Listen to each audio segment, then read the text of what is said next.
వేణీ మాధవ సర్వజ్ఞ భవత్యేప్సిత ఫలప్రద సఫలా కురు మే యాత్ర విధానాభ్యం నమోస్తుతే వేణీ మాధవాయ నమః. ఇప్పుడు మనం వేణీ మాధవ క్షేత్రానికి వచ్చాం. చాలా విశేషమైనటువంటి క్షేత్రం. ఈ ప్రయాగ మొత్తానికి ఎవరు అధిష్టాన దేవత అంటే వేణీ మాధవుడే. ప్రపంచంలో ఎక్కడైనా సరే మనం క్షురకర్మ అంటే జుట్టుని ఇవ్వాలి అంటే చాలా సిద్ధాంతాలు ఉంటాయి.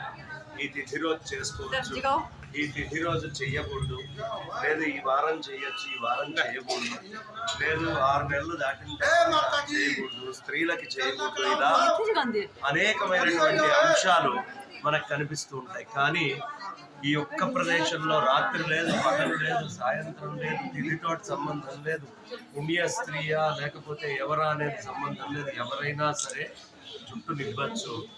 ఎందుకంటే సర్వే పాపాలు కేశానాశ్రిత్య తిష్టంతి అంటారు. పాపాలన్నీ వెంట్రుకలను ఆశ్రయించుంటాయి. ఈ వేణీ మాధవుడు ప్రత్యేకత ఏమిటి అంటే ఆ ముండనం చేసినటువంటి మొత్తము పరిపూర్ణమైనటువంటి పాపరాశిని పంకిలాన్ని తీసేసేటటువంటి స్వామి. అందుకని ఈ స్వామికి నమస్కారం చేసుకొని అందరూ కూడా వెళ్తూ ఉంటారు. ఇది వేణీ మాధవ క్షేత్రము.